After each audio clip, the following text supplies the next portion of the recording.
got a special guest here, my friend Terrance. Terrance, go ahead and introduce yourself. Tell him what you do and whatnot. Oh, what's up, man? It's been a minute. I'm just a mechanic. I work out in West Texas. That's all.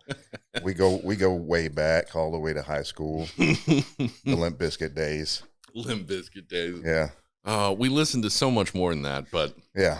Wu-Tang. Well, it was the $3 bill, y'all. Yeah, not the chocolate starfish no. one. You know what? When that came out, I thought for 1 second, I was like, I wonder what Terrance would say about this. So funny thing is, you know, I have my playlist when I'm driving from West Texas or whatever. I got a couple Limp Bizkit songs, but yeah, they have a new album out. Okay, well, which one? Not the Golden Cobra. No, the one after that, which was no, literally like last year. Oh, last year. Yeah, I think it's a self-titled album called Limp Bizkit Still Sucks. I'm serious.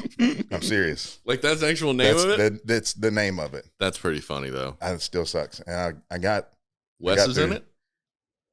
I don't know. I just happened to see it on Spotify and I played the first couple songs and then I went. Well, they went back with Wes, which whenever they put out that little teaser, I went, oh, that's cool. Because they were in a dark room, they're rehearsing, and Wes is just going off on the guitar, and I was like, oh, this is going to be great. But then the song wasn't that bad, except for it had no hook. Mm. He was doing like, they'd never done that before. They always had some type of hook. Yeah.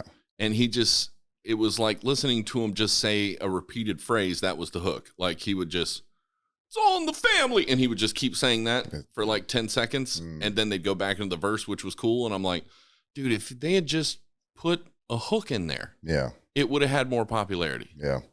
But it seems like that's what a lot of music today. They were kind of going for rage is what they were kind of doing like that.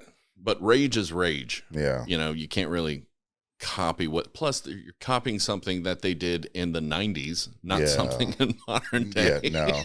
So I stopped listening to them after that because they had Golden Cobra and I think that's what it's called. And they had a bunch of others. And then Fred didn't like being in a band. He wanted to be a director and then he was in the band again. And I'm like, man, just which one, man? At least, you know, Aaron from Stain was honest. It was like, I love country. I've always done country. I love rock, but I love country more, you know? He's got the voice for it, though. Yeah. He's definitely always had that voice. He's got that range, yeah. Yeah.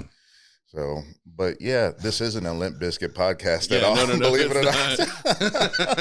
Yeah, the great thing about podcasting and just doing, especially the audio stuff, is you literally just go wherever you fucking want. Oh yeah, yeah. It's like you just see where it takes you, and sometimes you'll go down roads, you know, it makes sense, and then sometimes you're like, what the hell? How did we get to there? And why did we talk about it so long? Yeah, it was just high school that we started there. We both had hair, and that's still like the last time we seen each other. Yeah, we both had hair, well, and technically, I think we both had hair, but I think eventually when it started to go, we both went, you know, I have shaved my head before. Just chop it. Why deal with it? Yeah, why deal with it at all? And honestly, once I did, I never did it because like I had a mohawk at one point in time and I was like, okay, I like the mohawk. It feels good. And I like the way it feels. And then I was like, I never wanted to shave my head directly because I always felt like I don't know what it's going to look like. I may have an alien head, like, you know, and don't get me wrong. I have a weird shaped giant dome of a head, but, I look like a giant lollipop. But, so the first time I shaved my head though, I went, I'm never going back. Yeah, I can't because it gets to even like a 1 and I'm like uncomfortable. Gotta shave it. Yeah. Because I could feel my pillows. I could feel the wind outside and like the rain hitting your head. That is the best feeling in the world. I agree. Now,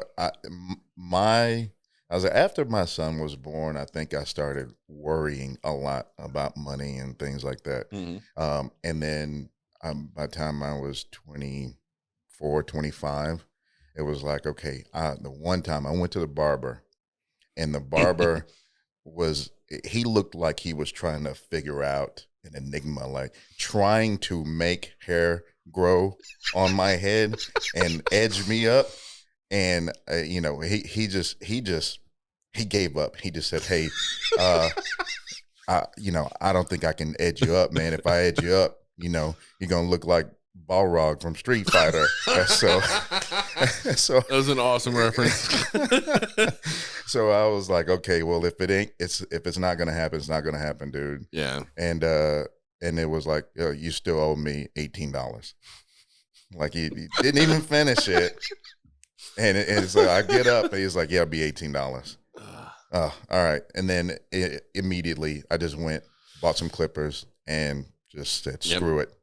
Cut all off. And, you know, the good thing is I know what I would look like because I know my dad looks like. Yeah. He just chopped it all off and then, you know. But it's one of those things where I don't know if it would if I would have stayed the same. Like I remember when I was young, I had the flat top. I had the Kid and Play eraser head flat top. I had it. As a kid, I always wanted that too. And my mom kept telling me, you can't have that. Your hair doesn't work that way. Yeah. I'm sorry. Yeah. And I don't know if maybe I would have kept it, you know, maybe done something with it. But it seemed like once it went, it was like spraying weed killer on something. One spot went, and then the rest of it. Yeah. Like I got the spot in the middle of my head, and it was like, okay, I just done with it all. This is what's funny is I didn't notice I had it. Oh, because I'm 6'3", so most of the time I walk around, everyone's shorter than me. Yeah. And it was one day I sat down, and my short old roommate comes up to me and goes, "Holy crap!" And I took my hat off because I normally have a hat on, and he's like, "Joel's got a monkey butt," and I went, "What are you talking about?" And I went,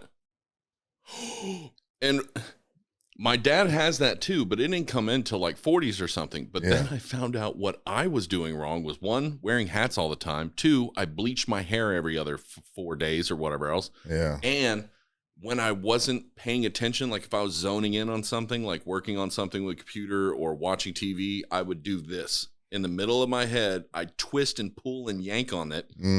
Like when I had product, you know, ice molder and stuff, it was very popular in 2000 or 2001 or whatever. Wouldn't know anything about that.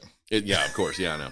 Well, if you saw dudes with spikes, that's what it was. And so I was playing around with that, and I'd have that product in my hair, and it's basically glue is what it is that you can wash out. And I would do that, and I'd do it all over my head. And then one day I walked out, and I went to Quiznos, and everyone was staring at me like I was a crazy person. You probably looked like a crazy person. And I looked in the reflection, and I had done it to my beard too, like not noticed. So I had tentacles coming out like in like 12 of these things. Yeah. And then my hair's doing the same thing. So you look like the what's his name, the Static X lead singer. Yeah. I look like that or Pinhead from dude. I looked in the mirror and I went, what in the ice molder had made it like hard. So I was like, I do this and it'd go like it. It looked ridiculous, and I just looked at myself and went, how long have I had that? I've walked around for a good 4 hours. And I was like, okay, man. And then that's when my roommate told me, he was like, dude, you have a monkey butt, and it's a large one. And I took a picture of it, and I was like, because I had black hair at the time, so it was just like a bright white butt spot. And I just went, well, that's going to be a problem. Yeah. I'm going to have to wear hats forever. Yeah. So for me, I just went, you know what? Fuck it. I don't really care. So I walked around with a monkey butt because I'm taller than everyone. Rarity that someone would see it. And when I saw someone who was taller than me, I had this weird, creepy habit. I don't know why I do it. It's just weird. If someone's taller than me, that's unusual. So my mind, I go, hey, man, what do you eat? What genetics do you have? Oh, my God. And I'm like touching him and stuff. Very weird dude around people who are taller than me. A little creepy. I can't help it. It's just literally I'm amazed how you're taller than me. So I end up asking all these questions and everything else, and they always have the same reaction like, I don't know who you are. Please leave me alone. Yeah. Eventually they'll be like, oh, you're a nice guy. Cool. Let's have a conversation. But, yeah, that first 10 minutes I'm weird. But, the monkey butt thing, I had it for maybe 5 years. And eventually I was like, you know what? I'm afraid of what my head looks like shaved. Let me just try it out. And the minute I did, I went, nope, never going back. I'm going to do this forever because it's so much cheaper. It feels so much better. I mean, the only thing that sucks is if you are stuck outside in the hot sun for a long time and you didn't put anything on, you will burn the crap out of your head. Yeah. I wear a hard hat most of the time anyway, so I'm pretty sure you could probably see the shades on. Yeah, right. Yeah. That's the really bad part because I don't like wearing clears. I like wearing shades. It is West Texas. The sun just blares off of everything. Yeah. And so I don't like, but I should start wearing clears now this time of season because now you can just see the outline of the glasses. Yeah. And it's pretty annoying. It's annoying, but you know, the money's good. Yeah. Well, I mean, you are starting up a podcast, which is cool. Well, I'm trying. Yeah. I'm trying, you know. I know. So I'm glad you're helping me out because you helped me out with the programs and everything, and I'm going to go look all that stuff up. We're almost, I'd say we're almost there. Audio-wise, we're there. Yeah. Video-wise, haven't even crossed that threshold yet. So I just didn't have any idea of what to do. Well, the problem with video, which I found, because I've been doing video for a long time, but when you're shooting 5 minutes, 10 minutes, 20 minutes here, it's usually okay. You don't have an issue. But most cameras have a 30-minute cutoff. Or their CMOS, which is the sensor chip inside the camera, will overheat and it'll shut it off, which is problematic too. Because that one I have in there is a DSLR. It's a Rebel T3i. Yeah, that thing does whatever it wants when it wants. Like, I'll push record, and 20 seconds later, it'll shut off. And I'm like, come on, man. I'll push record again. Then it'll last for 10 minutes. I'll push record again. It might last for 20, and then it'll shut off. Sometimes it'll last 40 minutes and then shut off. It's really super annoying because you can't, it's random. So you can't really schedule. Yeah. So with what I have found is there are cameras that have limitations of what card you put in. So if you get 128 gigabytes and you're filming at 4K, depending on your rate of transfer, how good the card is, if it's an ultra or whatever else, you might be able to get away with like filming for an hour or two, you know? If you do it at HD, then you can film for like 20 hours. You know, it's unlimited filming, unlimited time limit.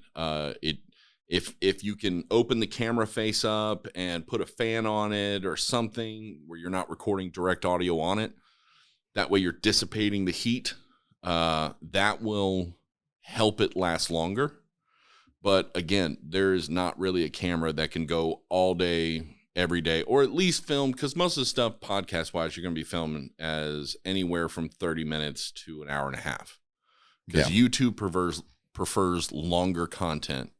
So 20 minutes and less is usually you're not going to get as much popularity. So with like 30 minutes to 2 hours is the longest I've ever seen. Of course, Joe Rogan films for like 2.5, 4 hours sometimes. And I'm like, man, how do you spend that kind of time and not go to the bathroom like 15 times? But yeah, that's because you drink too much water. But so I mean, for camera wise, we use the cell phones because we can film as long as the camera has its exposition. And I wish the stupid Samsung cameras had excess micro SDs we could put in there. That would be useful because most phones have like 100 gigabytes, which isn't a lot if you're filming longer than 20, 30 minutes, 40 minutes, you know? Yeah.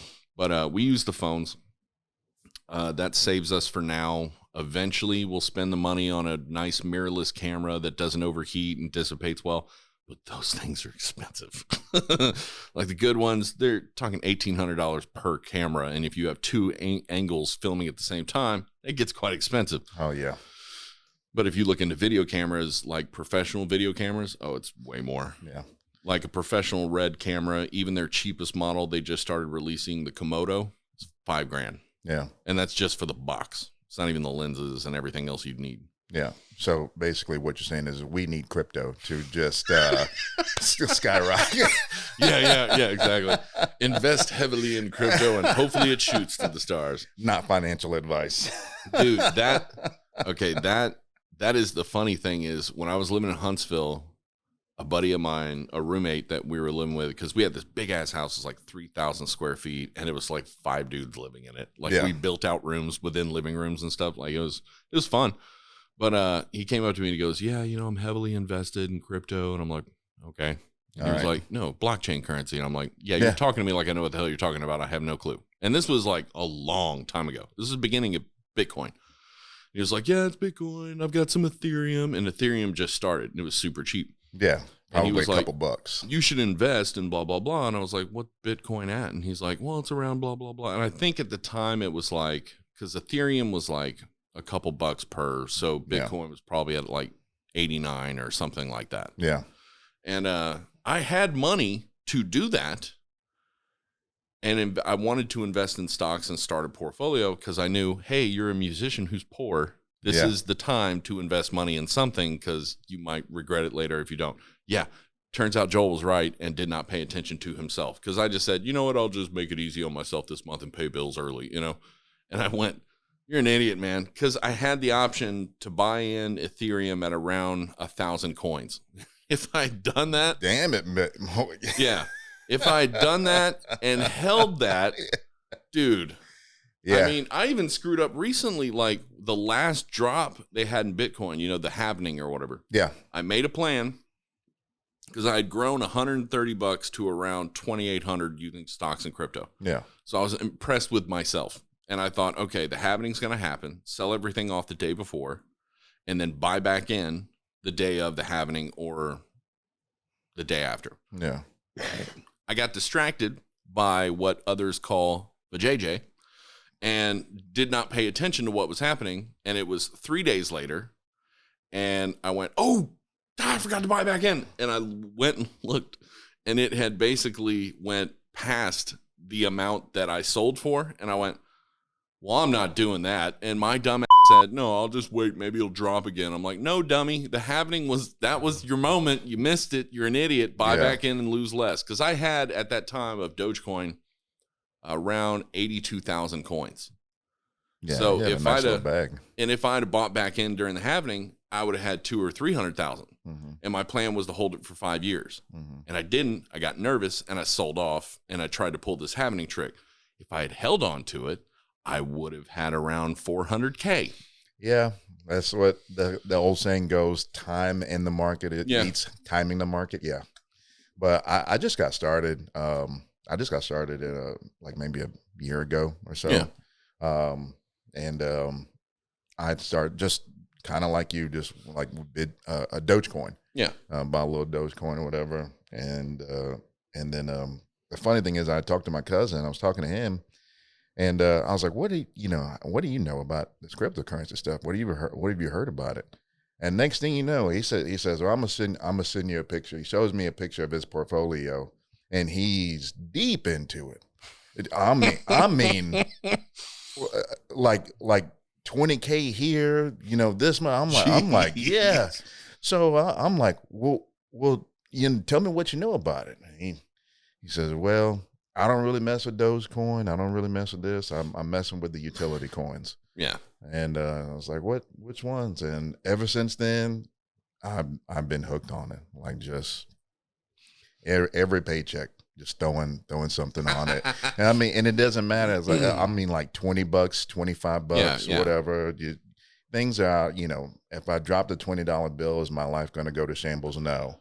The rule of thumb is only invest what you're okay with the losing permanently. Exactly. So, yeah. And right now everything's down, and a lot of people are, they're panicking, getting out, and I'm just like, everything's on sale. Everything is on sale. Because if there's a freaking chance that something might come back, it's well worth it. Yeah. Like I wouldn't say Luna by say, but I wouldn't say Luna because that was too big of a drop to be, oh yeah, it might come back. No. Look, I'm sorry if you got fooled by the rug pull twice, but it's Luna's pretty bad. I don't know if it's going to come back. I'm not going to lie to you. I went ahead and bought $10 worth just 10. Yeah, no, that's fine. Yeah. And if you would put 10 grand in it, that would have been where I'd go. Let's end the friendship now, bro. I don't even want to discuss or talk to you anymore. That is a crackhead move. Because I saw a bunch of people who are like, buy the dip. And I'm like, that's not a dip, son. No. That is straight up dropped off the cliff.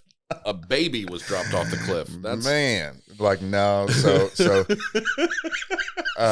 So yeah, the whole Luna deal, that was a very, but if it comes back, even a little bit at $10, I am not losing sleep over that. No. So as long as you keep it a year, because that's the one thing I hate about the capital gains crap is like, if you're doing day trading and stuff like that, you are paying in higher taxes. If you're doing well in the day trading, it's because you're basically getting lucky, or you're reading proper statistics, you're getting proper sources, you're understanding what's happening with the company or this and that or the coin or whatever it is. So for me, it's like there are people who have that skill of seeing trends and trades, and they're like, and those are the people who are stockbrokers, they're crypto brokers, they're people that are professionals, But it's the commonplace guy who's like, I'll just invest a ton of money in this one. I've heard it's good. Yeah. And it's like, do some research, something. Yeah, you got to read the white papers. If you don't read the white papers, you're not doing it right. I'm serious. You're not doing it right. That's true. And if you're just like, oh, I hear people are happy about this one, I'm like, well, that's the same thing as stocks or pretty much anything that exists in the world is people that tell you it's awesome because other people have told them it's awesome.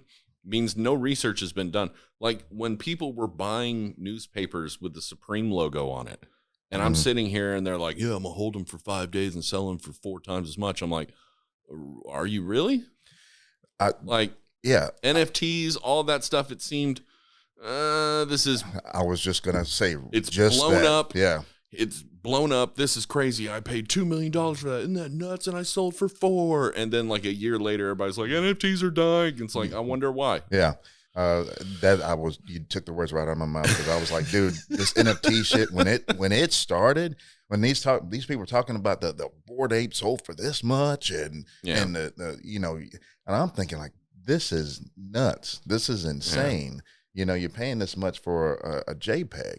And there was some ideas about it that I thought were pretty ingenious, and I thought that's the way it was going to go. And then it was almost like a bunch of people were like, no, it's a digital graphic. Like when, for instance, that one guy who bought an NFT that was a beat, and it was one of Eminem's songs, and he actually put out a song because he then owned that, so he could do that. I thought that was unique and interesting. There was an NFT that was a digital picture of this car, but it was also the sale of the car itself too.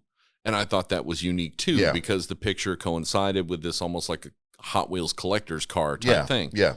And that made more sense to me than, and it's not just because it had physical tangible, because the beat wasn't physical. That was still a digital thing. Right. But it was more interesting and more practical.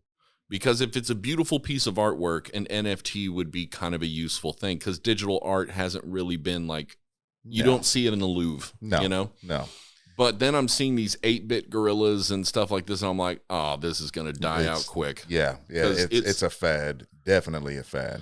But when I'm looking at things like this, and when people like, I don't know how you feel about them, but when Kevin O'Leary starts talking about things like this, I tend to listen. This dude has a bunch of money, and I want to have a bunch of money, so I tend to listen to what and you can listen with the intent on 2 things. Number one, to me, you can listen to them and take what they say for face value, or you can listen to them and know that they're lying because they don't want you. They don't want you to know the knowledge, have the knowledge, or whatever. Yeah. So when he's talking about NFTs, the Bored Ape stuff, like that's just kind of playful things or whatever. But when you're talking about deeds to property or something that an asset, like maybe I think he had like a Rolex or a Breitling watch or something like that, and it's a watch that is of course a very expensive watch, but the NFT that will tell you everything about that watch. Who was the first purchaser, who went through it, and the history exactly. I can see the purpose of NFTs doing that. Yeah, it's value with a practical use and a practical application. Yeah, like that to me is a more not respectable per se, but just more realistic. Yeah. Like that seemed more to me that was, and even something as far as like a collection of the 8-bit artwork, and there's 10,000 of them. Okay, that took some time to do, so I can say, yeah. But I was seeing people who would go on Paintbrush on their, and they're trying to get it approved to be an NFT to sale, and it says C. That's all it says, with a colored background, and someone wrote with their finger in Paintbrush C, and they're like, it's so unique. It's so, and I'm like, no, it's bullshit. What was the art gallery that had a picture or a banana with some duct tape on it? And okay, I will say this. I get the idea that artwork, eye the beholder type feeling, and that some people have like these performance art pieces, and then you have these art pieces they create like out of trash or whatever else. I get that. If it's something unique, I'm more impressed with it. Like there was one gallery I went to, it had a toilet, and it had a bowl of fruit on the top of the toilet lid. And why people are using fruit in these things, I don't know. But a bowl of fake fruit, it was plastic fruit, on top of a toilet lid. And the idea was that the metaphor was that we on the existence of natural food. And I'm like, no, you put a bowl of fruit on top of a toilet lid, man. That reminds me of Idiocracy. And I don't know. What do you paint? Yeah. I don't know. Fruit. That's I love that movie, by the way. That is Mike Judge's best work that no one realizes exists. No, everyone, trust me, everyone realizes it exists right now. Well, especially now because it's coming true. I mean, President Camacho, and we had actually Trump, who was, I mean, that was pretty crazy. When he won, I went, oh my God, is this coming true? It actually happened. It actually happened. Camacho. Oh, Terry Crews. I love that dude. It's happening. But, you know, hopefully, I don't know how crypto's going to end up. Yeah. People, you know, there are a bunch of predictions talking about, you know, Bitcoin at 250K by the end of the year. It's like, yeah, well, come on, let's go. I mean, let's do it. You know, I don't have any Bitcoin, but it's everything else. everything. Well, didn't they start that whole Bitcoin's going to be sold in pieces now? Well, it's always been. You're able to break it up into Satoshis. So you can Bitcoin buy fractional slivers or fractions. Yeah. Which, don't get me wrong, that's cool and all, but for me, it'd be like, you know, unless it went to 250K, it really wouldn't be that big of a jump, because you're still having to buy a fraction is not going to be 27 cents. No, you know? I wouldn't. I don't see why anybody would waste their time. Like any normal people like us, no one. I wouldn't waste my time buying any Bitcoin, because you can't. If you could afford a fraction, you could afford a full coin. Why not buy it? Well, if you can afford a full coin, it'd have to double. It'd have to double for you to just. Well, I would just much rather go into the ones that I can actually afford, and at least Ethereum, you know, you can make a higher profit shelf margin. Exactly. Because in 10 years, Ethereum will just be, if it keeps progressing, will be like 10 or 20K. More than that, honestly. But I don't think it's going to take that long. No, I'm just saying, like, you know, it's going to be a better profit margin for you, because it's going to be 10 times instead of double. Yeah. So or 3 times. That Bitcoin train has left for most people. So I felt bad for the people who mined that stuff for so long, and every time they did the halvening, it was harder and harder to mine. And they spent so much on those riggings that it was like, at the beginning, they were making millions of dollars. And then it was like 5 years in, they were like, we're making half of what we used to. And then it's like, now we're making a 16th of what we used to. And I'm like, damn. It's getting harder. And they're like, you know, we need to get some diesel generators out here to mine, you know, and it's, you know. I had friends build systems, and they were like, yeah, man, you know, they make me about $140 a day. I was like, how much do you pay for them, though? He's like, well, you know, the machines, you know, once you pay for them, they're paid for themselves, you know, within a month or two. And I'm like, okay, what about the electricity you're zapping? Because you're zapping a lot of it. Well, it kind of evens out to me making about, you know, $80 a month. And I'm like, $80 a month? You have 12 machines? I'm like, that's ridiculous. And it was machines he hand built. So they weren't professional high-end GPUs. Okay. But still, I'm like, the amount of electricity those things are sucking, it can't be profitable. Not fully. $80 a month is not profitable. That's why you just need to get a generator. Right. Not the Generac ones. Like honestly, they have those new solar ones that if I had a house, I'd definitely buy one. The solar generators, like for emergency uses, it stores in battery, like separated from the rest of the grid. I was like, but how much does it store? And they're like, yeah, you can run your entire house for like 6 weeks. And I went, dude, what kind of battery do you have in there? Yeah, how often is that going to have to get replaced? Like, it's a big battery. Yeah. And I went, well, how big? And they said, most of the generating device is about the size of a briefcase. The rest of it is the battery. And I went, good God. Because it's enormous, dude. It looks like a big old gas generator, like one of the ones they had in like Korean War and shit. You drive it in and park it. Yeah. It needs its own little foundation. So yeah, it's I don't know, man. It's cryptocurrencies being weird. Stocks are also just the same weirdness they've always been, which is I did pretty well on a couple stocks. Robinhood gave me one.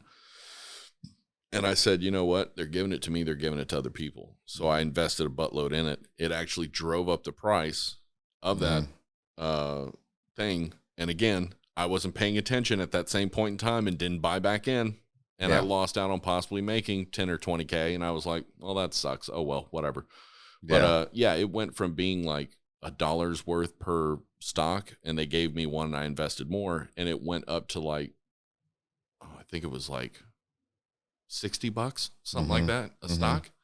And I sold out when it was at 10. And I was like, and it was literally within 2 weeks, it went to 60. And I was like, I hate myself. Yeah. That feeling is not a good feeling. Yeah. And it seems like the one thing that they always talk about when I'm doing all this research or whatever, and a lot of people say you got to have an exit strategy. Well, what exit strategy?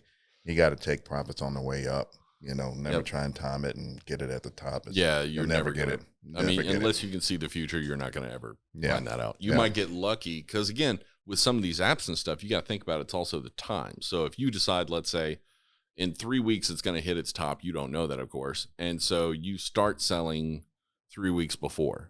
That was probably a good idea. If you'd have waited 2 weeks, it might have sold right at the top. It might have sold right when it started to fall. Right. So, you can't really tell when it's going to happen because most of the time they say, oh, it's instant. Pretty sure Robinhood would be bankrupt if it was instant. Yeah, it's not instant. So they're just trying to catch the profit on you not seeing that it's going to keep going up, So they're going to keep that until they sell it, and they're going to make more profit off of it. At least that's, I hope, their business model, because good God, it can't be business off just the transactions they're taking out of people's stuff. Well, I think they just do business the way they want to do business, like with the whole GameStop ordeal.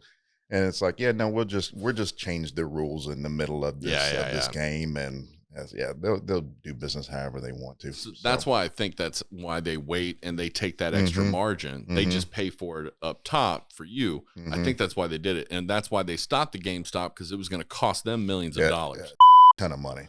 Yeah. So they were like, because I saw that happening. I was like, should I jump in on this trend? And I was like, no, I'm not going to do it, because it'll be my luck that I do it, and then they're like, we're prosecuting everyone who took advantage of this, and I'm like, I'm prosecute that CEO and prosecuting them too. Well, that's not going to happen. No. So yeah. But hopefully, crypto will get us to the promised land, and then we have those cameras that are $1,800. We'll just slap some cash on the table and be like, this is chump change. We'll get 12 of them. I'll have a close-up of my nostrils. Yeah. I'll take that. How much are they? 1,800? I'll take 12. I'm buying cameras for all my Nana's going to have a camera. Yeah. No, it's funny, though, with podcasting and stuff. I remember, like we were just talking about, but we wanted to talk about on the podcast, which is funny that we went through this whole thing of just not talking about what we were talking about. But it was like 2006 or something around there that I was watching Howard Stern and his video stuff that he was doing. And I was like, man, Howard Stern's great. Don't get me wrong. I just got bored of that type of thing. And I wanted something more genuine, more real. Pretty childish, actually. I mean, yeah. Some of the things, it's just I mean, it's more evolved now than it was. Okay. Because he's gotten older and he's starting to realize that's like all the stuff he went through with the competition thing that when he was judging for or whatever. Yeah.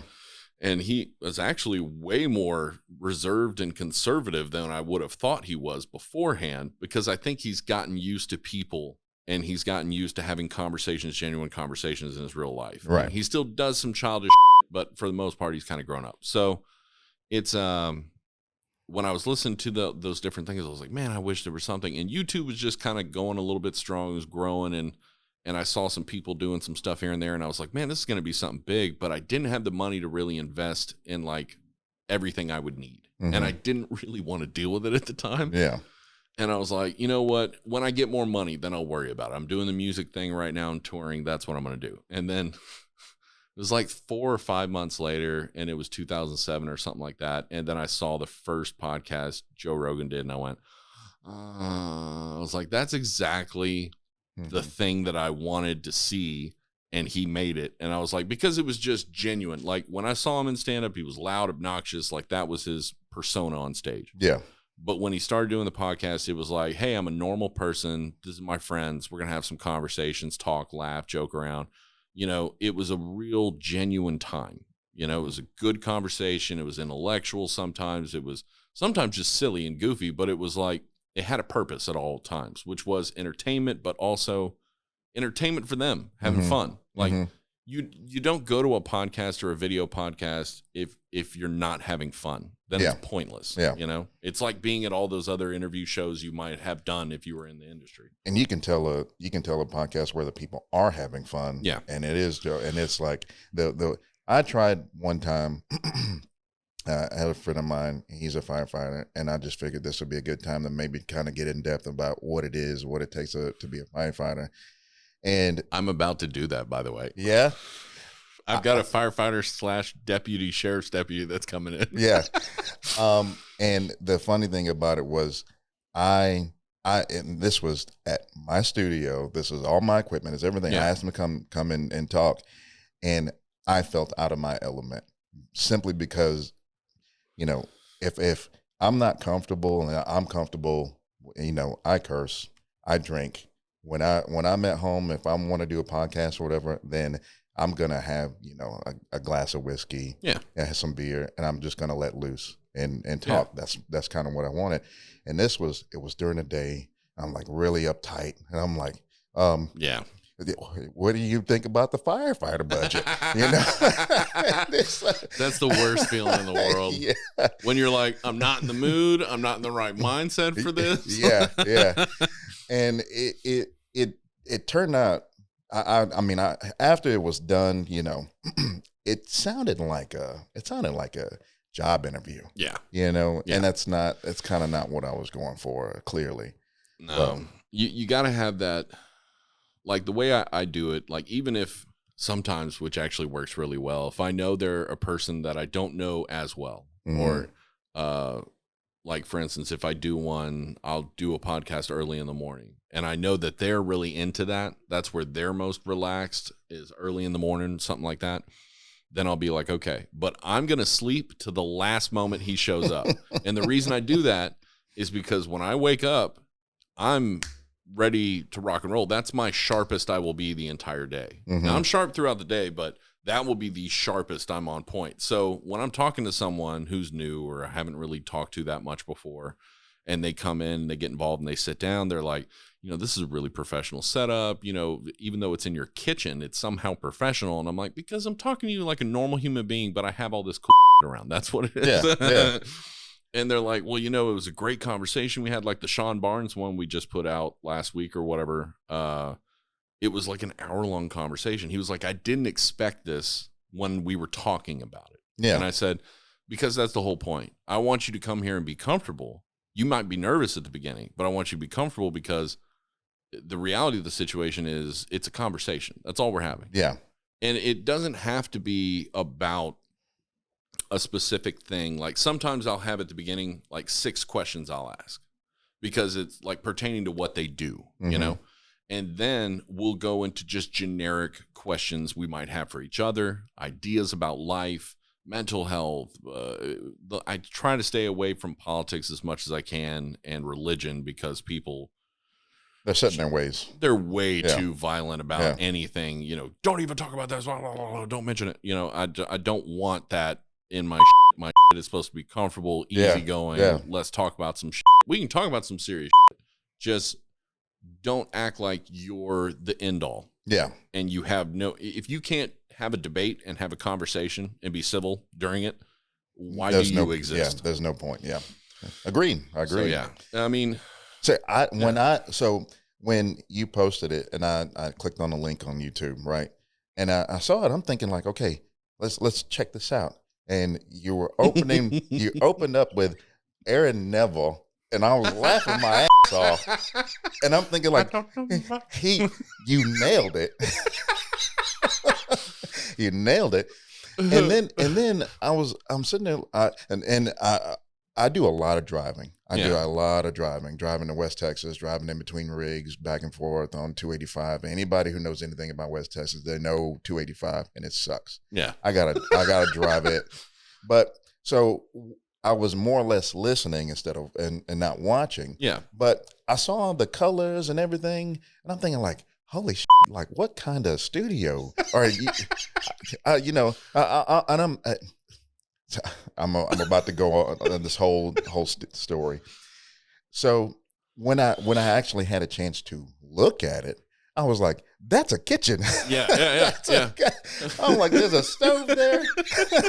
There's a sink." Yeah. I've made it a point to not have dishes chilling or something. I've tried to keep it as easygoing as possible. Yeah. So, and the funny thing is, my wife and I were talking about doing this whole deal, and I said, man, a friend of mine I went to high school with, he just did his, and I said maybe he'll give me a couple pointers or whatever. All right, cool. And I sent her the link, and I don't even know if she even watched it or not. I don't even know. But I was thinking like, man, it looks good, it sounds good. It's pretty much exactly what I was looking to do. Yeah. So, but podcast wise, I think it'd be cool to have a sister podcast, to be able to go on each other's stuff and do things, because it'd be more interesting and it'd give people a little bit of flavor. Plus it helps cross promote. So, not promoting them or whatever, but I like them.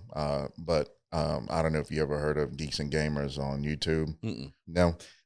That's kind of what they do. Yeah. Everybody has their own deal. And then I think it's every Tuesday they all get together, and it'll be around something. Yeah. And usually it's around things that they don't like, which tends to be a pretty good one, because it's kind of them ragging. Like yesterday I was listening to it, and they were just dogging what was the Star Wars, the Obi-Wan stuff. I hadn't seen it. I don't know. So I don't have an opinion on it, but it was funny listening to them talk about it. Yeah. But that's kind of what they do. I think that's a great idea. I think it's a great idea. I think it's a good idea because one, cross promotion always helps people try and get their stuff out there too. But you're gathering, like for me, we're doing like the Working Out podcast is me talking to someone about starting off about what they do for a living, them talking about crazy stories they've had, and then it goes into life and games or whatever else. It just spirals. Yeah.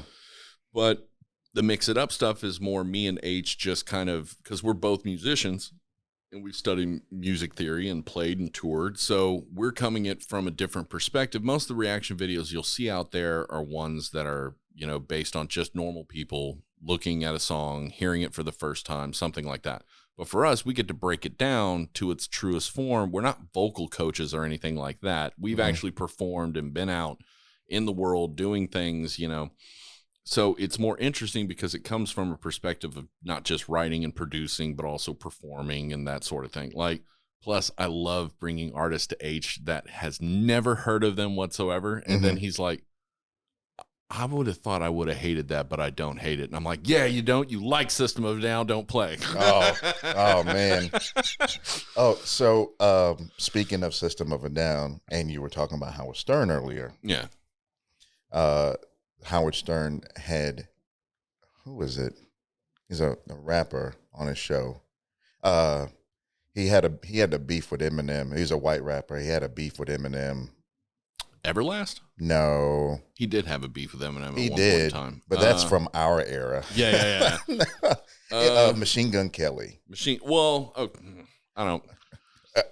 But yeah, he covered System of a Down on Howard Stern's. Did you see it? Yes. I could tell by the disappointment in your face. Yeah, I saw it. Did you not want to just rip your ears off? Look, he might be able to hold notes. Maybe that was a bad performance or something. I don't know, but I know he probably uses some type of tuner on his actual recordings, but he does play a lot of pop punkish type stuff. But when he did System of a Down, I was like, no, man, no. I mean, you could at least remix it to make it something completely different, but still has the same feeling. No, you didn't do that. You tried to actually emulate it. Yeah, he tried to do System of a Down instead of doing him. Yeah, and kind of paying homage to System of a Down. There's a way to do it. That's the best way I can explain it, dude. It was not. It was pretty bad. And if you anybody out there, the 3 people that are listening to this, you go out there and you Google it, do not send us a hospital bill because you will cringe so hard. Yeah. It's bad. You'll fold in on yourself like a black hole. Yeah. No, it's that guy. I don't know. He seems like he could be a nice guy. He's just got a little bit of an ass in his personality. Like not, I would say like entitlement would be better. Probably. Yeah. Probably. Because it's like Eminem has kind of been a down-to-earth type dude who's just really honest. He's like, hey, I am an asshole sometimes. Hey, I'm this, I'm that. But Machine Gun Kelly is always like, whenever he talks to people, he's talking at him like he's been rapping for 50 years. Yeah, kind of just talks at people. Yeah. That's it. Where he doesn't really actually, connect to anyone per se. Yeah. Now, he did in Jackass, which was funny. I watched that movie, and he was in it, and he got slapped with a giant hand into a pool. This latest one? Yeah, the latest one. I hadn't seen it yet. I will have to say it was weird seeing it again because they do look old. Because it's like, oh my God, they look old. Yeah. I mean, I remember being out of high school, the young adult that had all the time in the world when I wasn't working. And so like my job, when I worked at Travelers Insurance, I had Thursdays and Sundays off. Yeah. Thursdays, I literally here, I go to Willowbrook and bam, I'd stay at that movie theater the entire day. Yeah. And I remember seeing that movie, and this was like around the time where the movies were great, like Jackass and Napoleon Dynamite and 28 Days Later, like so some really good movies. Yeah. A lot of stuff came out during that time that was actually, you were like, wow, this is way better than I thought it was going to be. Yeah. That whole chestnut of all that stuff, like, especially when it comes to movies, like I like where it's gone TV wise. TV has become movies in a lot of ways, like the amount of production and storytelling that they can do. But then you have what I like to call, it's like the echo factor. Like there has been 5 different TV shows that are exactly like the 4400, almost to the detail. And they keep coming out and people keep thinking they're new. I'm like, no. Oh, what was the tweak? Oh, it's aliens instead of gods. Like, they're capturing these people for this purpose, or they never described this. And I'm like, because there was Haven, and which was partially not really the same thing, but the newest one, I think it was like called The Manifest or something like that. It was similar. People disappeared and then they came back, and sometimes they have powers, sometimes they don't. Oh, like, yeah. I remember seeing, I guess, maybe a preview or trailer for it. I didn't watch it, but you're right on point. You remember? It seemed like when The Walking Dead kind of premiered, and then everything had to be zombies. Everything had to be zombies. Like this is the flavor of the month. So many things. Like, oh my God, what was that one that had this is gonna bug me. And even other monsters were used in similar forms of Walking Dead, like Vamp, Winona, or not White Earp, Winona Earp was another one. And then there was Helsing. Like all the of Van Helsing. It was like vamp / zombie. Like it was going between the monsters, but it was the same premise. Throw them all in there. Throw the mummy in there. Throw the Wolfman in there. Throw Frankenstein. And they just throw them all in there as if it hasn't been done before at all. Now, I will say, though, the best zombie movie that was more fourth wall bending and just fucking hilarious, Zombieland. Honestly, made fun of all of those movies, and even in the second one that came out 10 years later. And they opened the movie with, we know everybody loves zombie movies right now, but we're thankful that you came to this one. Yeah. I didn't enjoy the first Zombieland movie, hands down. It's great. Like a very solid 8 out of 10. The second one I didn't find all that. They tried to recapture it, you could tell. Yeah. I liked certain aspects, like I loved how he hated Berkeley so much. Like he just loathed that kid. Yeah. And I love that part of it. But it was funny seeing that hippie commune. It's like, oh, they're coming? Oh, we don't have weapons here. Yeah, we don't have any guns. We made these cool peace symbols. Yeah. That part was funny. Yeah. And him not being able to drive the monster truck was also funny. Yeah. And then, it was a little slower in certain parts. And honestly, the premise of her leaving to go find other people because she was lonely, that was a little weird. I don't like when people make irrational decisions in movies. It's one of those things like, that's not rational. A slasher movie, they're not going to jump in the car. They're gonna run upstairs and hide in the closet. That is so irrational. Yeah. Or at least for me it is. I don't know. Or it's like, oh my God, he's in the backyard. I'm gonna go out the front door. It's like, you don't think he can run around the house? Yeah. He's gonna find you. Yeah. I mean, like they did the newest Scream. I was watching that, I was like, okay, they're making fun of themselves now. This is not that point, you know? I haven't even seen that. Say, I don't when I'm at work, I hardly ever watch TV. Yeah. And if I watch something, the only thing that I had a desire to watch while I was out there was Ozarks. I wanted to finish that. Yeah. I had a friend of mine. He kept texting me. He's like, "Are you gonna watch it?" I'm like, "I'll watch it when I get home, where I can sit down and drink a beer." And so I went ahead and watched that. I like a lot of the animated stuff. Like, have you seen the Love Death Robots on Netflix? I've seen part of it. I put it in my list to watch because I've watched so much crap. The first season to me is great. It's fantastic. Yeah. And then the second season, whatever. And then now this third season is kind of like, whatever, just, but those are kind of the things I watch. And then every once in a while during football season, I might watch a game. That's about it. Yeah. So, but I hardly ever get a chance to watch anything until I come home. And then when I come home, that's kind of the problem too, because I want to get this podcast stuff started and like get up and look at it. And then the next thing you know, I'm thinking like, I've had this on my list now for 2 months. Yeah. Hadn't watched it. Yeah. Curious about something when it comes to like driving and whatnot. Do you get annoyed? Like if you're on the road and you're handling a heavy load or whatever else, and do you get annoyed seeing like, let's say a hotshot truck driver, he's got a part like 4 or 5 butterfly valves or a bunch of stuff that he's delivering to somebody. It's on a trailer and he's got a dually and he's just burning through there because they don't leave them a lot of time to get where they need to go.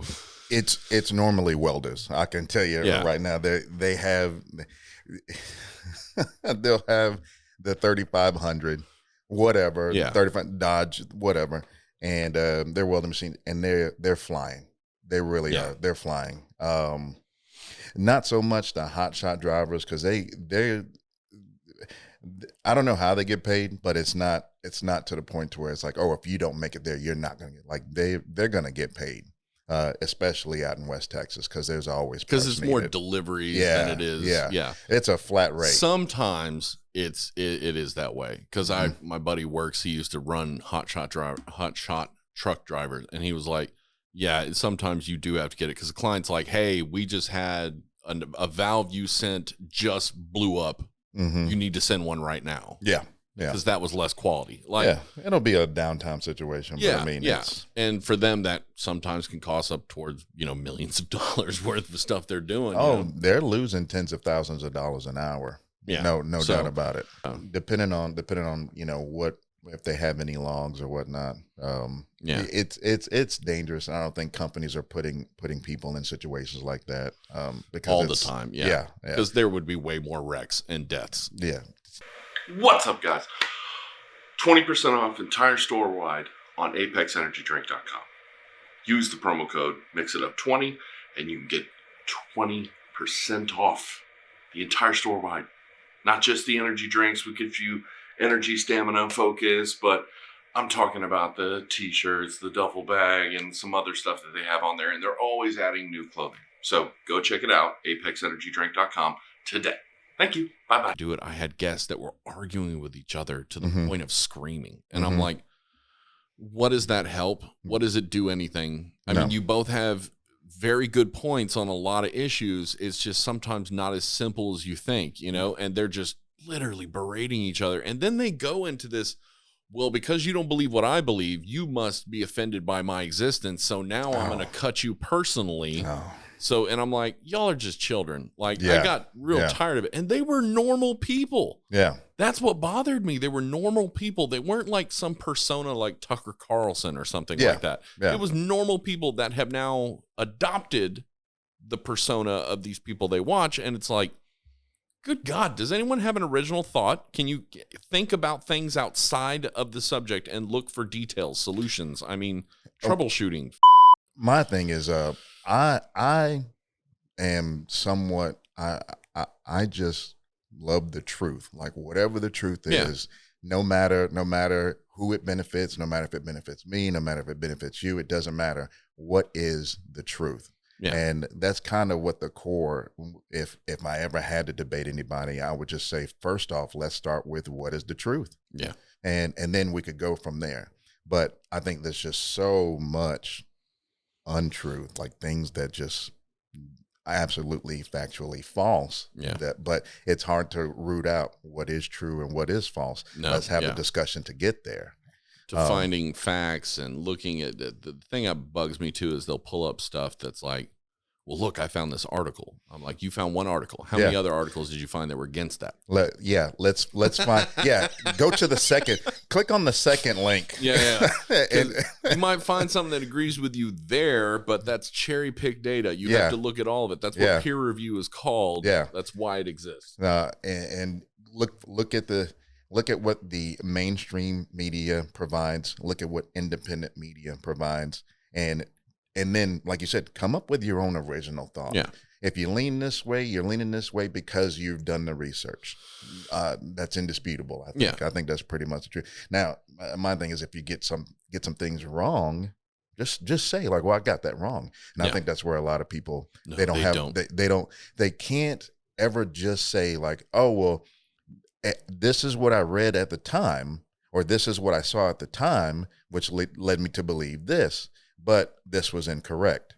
And it's like, that's the adult way to go about it. That's the thing that bothers me most of all in this day and age. And what's funny is like everybody claims, like it used to be like every 10 years you would hear a claim, well, millennials or Gen X is a problem, blah, blah, blah. Yeah. And I'm like, well, that just happens every decade. So you can't get away from that. Someone's going to complain about someone younger and thinking they're dumber. The Gen Zers, the boomer, you're a boomer. Like, okay. It's the younger making fun of the older making fun of the younger. That's just the way it works. But it's like seeing these conversations being held, and it's like, do you not have some semblance of understanding your fellow human being? Can you see them as a human being? One. Two, can you understand that even though they disagree with you, it doesn't mean they're a horrible person that needs to be persecuted and ramrodded. Exactly. That is the thing that bothers me wholly, because like for instance, when this whole Roe v. Wade stuff started coming up, I'm like, oh, this is going to be in the news cycle for forever. You already knew it. Yeah. You knew it was going to be talked about to death, and it was never going to say anything different. It was always going to be the same thing that they discuss. And the pipeline's just going to wash down generic things enough to make both sides want to fight each other. because that's what they want. They want clicks. That's their idea. Yeah. That's what they need. Yeah. So then the Amber versus Amber Heard trial started, and everybody lost their effing minds. And like, there's people that are literally like, Johnny Depp's never done anything wrong. And there are people, not many of them, but there are people that are like, Amber Heard's never done anything wrong and all that. Look, they both treated each other like shit. Mm-hmm. As for physical abuse, she hasn't really given any medical records, and the pictures she have look like she has light bruises. You have chunky rings and you're a grown man, and somehow you don't leave cuts and massive bruising in your face. Yeah. Because she said she was hit like 30,000 times. I'm like, why didn't you take those pictures? Because you took pictures of everything else. Yeah, you took pictures of him passed out on the couch. Yeah, and I mean, there's audio clips of him trying to leave the situation. Even on her audio she records, he's trying to leave the situation. She's flipping the fuck out about it and chasing him. And yeah, he was trying to avoid that stuff. But he was pretty fucked up too. And let's be honest, I'm sure he yelled and called her a bunch of names and words. I'm sure of that. Have you seen the latest email? Yeah, right. Dude, okay, the text messages that guy brought up, like, in the last bit of it, and I'm looking at it, and I'm like, oh, this is dumb. Y'all are all talking. Do you not see it says incoming on those fucking things? He didn't send them to someone. Someone sent them to his phone. Yeah. I mean, was he texting someone else from their phone to his phone? And I'm like, did no one see that? And then some woman brought it up after the jury's been deliberating this whole time. No one mentioned it before they went in the room. Yeah. I'm like, this is two people who were too fucking stupid to be like, this isn't working out. Yeah. And too childish. And too childish. Yeah, to say, and they were ignorant of the fact that they both thought of themselves as the victim in their mind. Mm-hmm. And they wanted to start amplifying, because I'm telling you, like, Johnny didn't start recording after he saw that she was recording everything. So then he starts recording everything. Mm-hmm. So they both just kind of reacted to each other, and they kept pushing each other towards this bullshit. And her saying, I just want to get back to my life. I'm sorry, but you put way too many articles out. You put way too much shit. You didn't want to go back to your life. You wanted to use it as a way to progress your own. Because then they started saying that she had the same base start as Jason Momoa and Gal Gadot and Zendaya. And I'm like, no, she is not on the same quality as those guys. She may be a good actress. Zendaya has multiple talents and capabilities. She is a very talented actress who's been working in Mickey Mouse Club for forever. Mm-hmm. Jason Momoa started on Stargate Atlantis or in Baywatch Hawaii. So he's had some success beforehand. Yeah. Gal Gadot was a popular model and actress and was also in the military. So having all these people and putting her on the same thing because she was in a 10-second clip of Zombieland playing a zombie, that is not the same start. Yeah. The conversation that I was having with a friend of mine, we're having a few beers, and this was before this past text message, this round of text messages come out.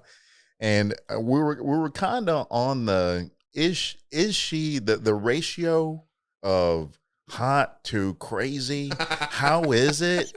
Is it Yeah. I mean, she's not like just a dime. I mean, but she's not someone who, she's made up. She looks pretty good, but is she like that too crazy to mess with? Yeah. And the shit in the bed. For me, it's like, it was my friends. No, it was the dog. My friends don't shit on the bed. Is anybody like laying out the plastic on their side of the bed, making sure like, oh, I can deal with this, and just take the plastic off? I think this last round of text messages just really solidified that she's just way too crazy. Yeah, it's for me, it's just like, it's these two people, they were toxic. They couldn't really break up with each other for some freaking reason. I don't know why. Maybe he was starting to feel old and he wanted to have something pretty, and he had something pretty, and turns out something pretty got a little bit crazy, and he was like, from his past stuff with his mom and his dad, he just kind of retreated and ran from it and didn't want to deal with it, because that's why he drinks and does a shit ton of drugs. No one puts themselves through that much shit. Yeah. I mean, unless they have something they're trying to escape. And like during that time when the accountant was like, well, yeah, since he's divorced, his wine bill is drastically reduced. And everybody's like, what do you mean? Well, because she would buy 5 bottles of this expensive wine all the time. It's like, oh, so he doesn't drink as much. No, he doesn't drink as much anymore. I'm like, I wonder why. See, and she's not that smart then, because he's making the big bucks. Yeah. He's the one, he's Jack Sparrow. Yeah. You need to keep him employed. I think the whole thing that went down is she was like, he's a guy that everyone looks up to. My career could benefit from being with him. Well, I thought her career benefited because he got her the role. I had no idea who the hell she was until she married him. I had no clue who she was. Yeah. So saying that she was on the same par, blah, blah, blah. No, she was not. Even in Aquaman, when I first saw Aquaman, the way she acted towards Arthur's character, the first 70 minutes of that movie, I went, that's how she is in real life. I have that feeling like she's just kind of an ass. Like she thinks she is the most important person. Arthur's worthless, blah, blah, blah. Because the way she acted. And then when they did that, because I was thinking in my head, okay, she's like a best friend. Like that's what she's going to end up being. And then they had that, they're in the Aquaman. They're in the little courtyard with a bunch of people and they're experiencing, she's eating a flower or some shit. Like that's what that was happening. I was like, oh my God, they're going to make this a love thing. And then they kiss and I'm like, that just didn't seem right. I've only seen it once and I don't remember. I remember it being an okay movie. Yeah. But I don't remember. She was very forgetful. And don't get me wrong, I have nothing against her because I know she can act. It's just, it bothers me that she can't just admit when she up. That's what bothers me. Like there's been so many times where the Camille lawyer is like, well, you said this during this. Well, that's not what I meant. And she's like, but you said that. But that's what you said. Well, that's not what I meant to say. Yeah. And she's like, so you lied. No, I didn't lie. And it's like, that's exactly what that means, man. And like, she goes, have you donated all the money? Exactly. And she's like, I pledged all the money. I pledged her. And she kept doing this. And I was like, that woman is crazy because she's acting to an audience. And that's what bothered me. And everyone saw it. And I'm like, does your team not tell you anything? Is this what's happening? They're like telling her, okay, you got to keep looking at the audience very creepily. I want you to do sniffles, no tears. Like it felt like they're the worst coaches in the world because she's just like, yes, I pledged all the money. Well, pledge, I meant donate as in physical money that was deposited. And she goes, no, I haven't done that yet because I'm being sued. She goes, for 18 months, you weren't being sued. Well, I pledged all the money. Yeah, and like, I pledged. I was like, this whole thing this is a joke. This is a joke. Yeah, it is. It's the whole thing is a joke. This whole deal. And I look at things like this is just a distraction. Yeah. You know, this is all it is. We got a war going on. Yeah. That's just literally the Ukraine's just having the worst time. Yeah. And everyone's watching Amber Heard. And we're about to go to war again with China because they're going to invade Taiwan. Yeah. I think that's a foregone conclusion. So you have real things going on. The real thing that happened in Buffalo, the real thing that happened in Uvalde. Yeah. And and then what's going on with Amber Heard and Johnny Depp? Believe anything. Seems like here recently you can't believe anything that you're told. You got to wait a little bit. Yeah. Wait. I don't know. 2 years to slow the spread, things like that. I say take everything you hear with a grain of salt. Yeah. Use your own mind, understand, look, research. Don't look at the data in its truest form. Don't cherry pick data. I hate when people are like, yeah, I saw this one article out of 10,000. I'm like, that means it's not true. That means it was either a fluke, which can happen when you're doing experiments. That's what science is. Sure. The purpose of science is that you have a theory, you posit a theory. When you have that theory, you then build an experiment to prove or disprove that theory. When that is done, you prove or disprove it. If it's proved theory, then it goes to peer review, which is a bunch of other scientists who do the same experiment. And if they get different results, then it was a fluke or you want... That's what science is. It's ever evolving. It's not whatever we know is what we know now. It may change later. Yeah. That's the honest part of what science is, which is what I love, because it's never going to be like, and there are scientists, don't get me wrong, are like, this is the way it is. Like atomic particles, that's the end of it. And it's like, oh, well, let me just crack this open using a Hadron Collider and find out, oh, there's subatomic particles now. And they're like, well, I don't know what about that, blah, blah, blah. And yeah, there have been scientists who ignore that. But for the most part, the scientific community stays on the evolving track of things might change. Yeah. But it's so funny that when you take that and you take people's eyewitness statements and you see that a lot of our government, when it comes to decision making, is a lot of circumstantial evidence is used as permanent evidence. Yep. And people's memories can be altered very easily. Yeah. I mean, look at the guy in that case where his wife's best friend stabbed her like 50 times. She ended up framing him for murder. When he found his wife and she was dead, and he called the cops, and they brought him into the interrogation room, and he sat there for like 14 hours, and they were just talking at him. Mm-hmm. And they were trying to get him to confess and admit to things. You know, you were probably drunk and you may have killed her. And he's like, no, I didn't do it. And he never admitted it, ever. And he still went to jail because the woman who actually killed her said, oh, well, he used to get angry a lot and beat her and blah, blah, blah. And like, I don't really know him that well, but that's what I've heard. And like, she was doing this. And it took years for them to look at her and be like, well, she's the one who's given us all this evidence. It's all circumstantial. Yeah, of course it is. You can't take what everyone says as pure fact because their perceptions are involved, and that's going to change reality for them. Yeah. I mean, I've met people who were like, you know, my father beat me and abused me as a child, and I knew their father, and I knew the moments they were talking about. I'm like, he spanked you. Yeah. Well, he abused me. No, he spanked you. No. You killed the neighbor's cat. Yeah. He spanked you. And they were like, well, he abused me and he traumatized me. I'm like, no, you killed a cat, man. Yeah, yeah. I mean, not like, oh, I accidentally ran over it. I'm talking swinging it by the tail and hitting it against a brick wall. That's a pretty thing to do, dude. Yeah, kids do. Well, this is humanity and its duality, is that we are individuals, unique, and we are also at the same time infinitesimally unimportant. That's the duality of humanity. Is in the Congress of the universe.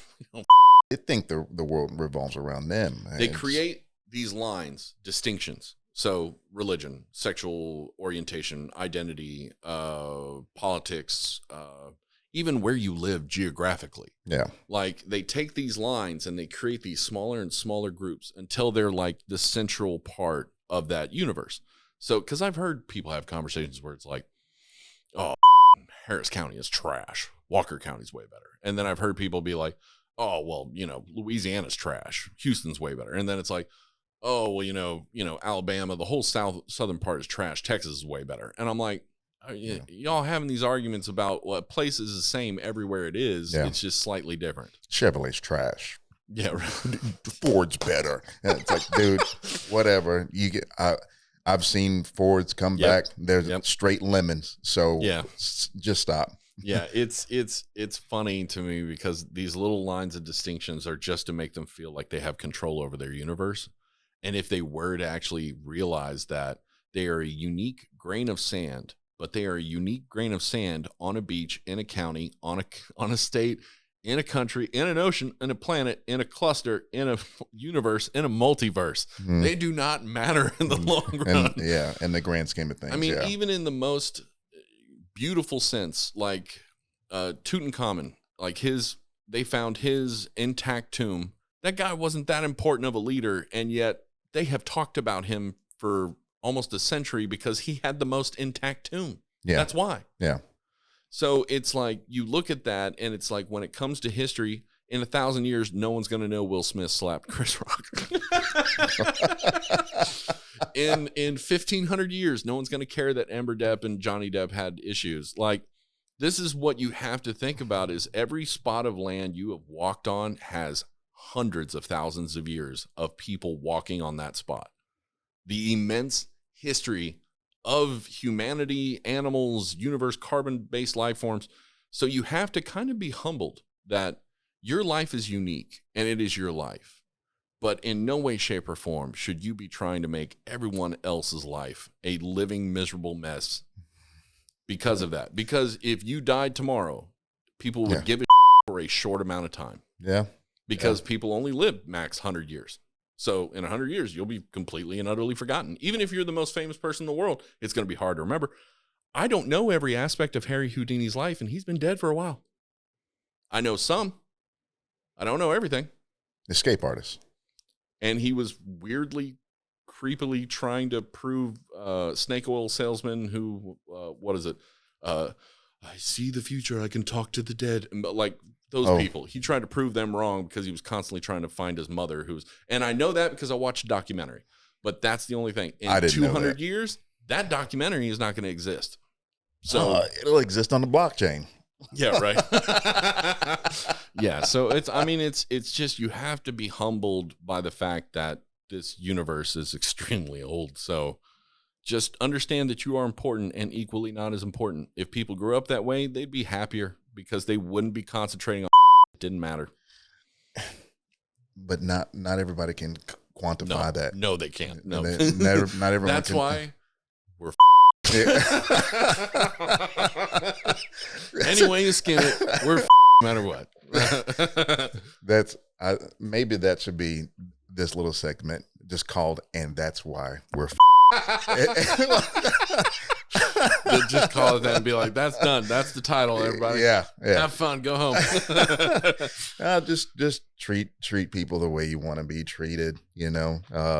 I guess. I